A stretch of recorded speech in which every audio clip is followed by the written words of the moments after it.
આજના આધુનિક યુગમાં જ્યારે અનેક વિસ્તારો દારૂના વ્યસનમાં ડૂબેલા છે, ત્યારે એક ઉત્તમ ઉદાહરણ સ્થાપિત કર્યું છે લાખણી તાલુકાના શેરગઢ ગામે, જ્યાં ગામ લોકોના સુમેળભર્યા નિર્ણય અને પંખરેલા પ્રયત્નોથી હવે આ ગામ પૂર્ણપણે દારૂમુક્ત જાહેર થયું છે.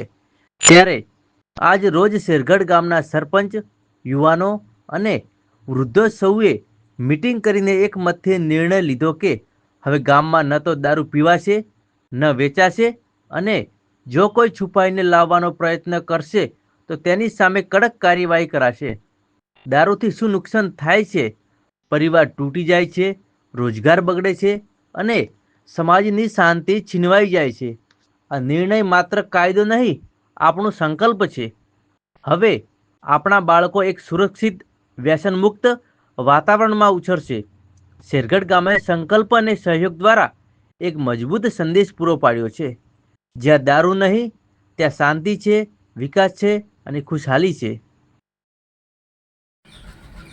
આ ધર્મસભામાં મળેલ સર્વ ગ્રામજનો તેમજ નાના મોટા મિત્રો, આગેવાનો અને વડીલશ્રીઓ સર્વને મળીને આ વાતનો જે નિર્ણય લીધો એ બદલ સર્વ લોકોને ખૂબ આનંદ થાય છે. સાથે આ નિર્ણય દરેક લોકોએ પોતાની સ્વેચ્છાએ અને ખૂબ ભાઈઓ ઓળખાઈને સાથ સહકાર સપોર્ટ આપવા ખૂબ તમામ ગ્રામજનોને નમ્ર વિનંતી છે. સાથે ભગવાન શ્રીના મંડપમાં ભેગા થયા છીએ તો પ્રભુના ચરણોમાં શીશ નમાઈ આશીર્વાદ લેજો કે આવનારા સમય પછી આપણા ગામમાંથી આ દૂષણનો સદાયને માટે નાશ થાય અને ગામ એક સુખી, સમૃદ્ધ, સંપન્ન, સશક્ત, સમૃદ્ધ અને ખૂબ શક્તિશાળી અને સુપર પાવર બને એ માટે આપણે ભેગા મળી પ્રયત્નો કરીએ.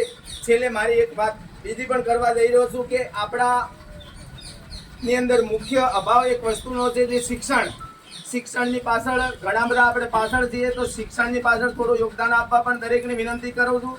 સાથે તમારા બાળકોને ટાઈમ ટુ ટાઈમ શાળાએ મૂકો કે શું કરે છે, શું નથી કરતું, એના વિશે થોડું ધ્યાન આપો અને શિક્ષણ તરફ આગળ વધો. શિક્ષણ એક શેરનીનું દૂધ છે જે પીસે એક દહાડ છે. આટલું કંઈ હું મારી વાણીને વિરામ આપું છું. જય સદારામ બાપા.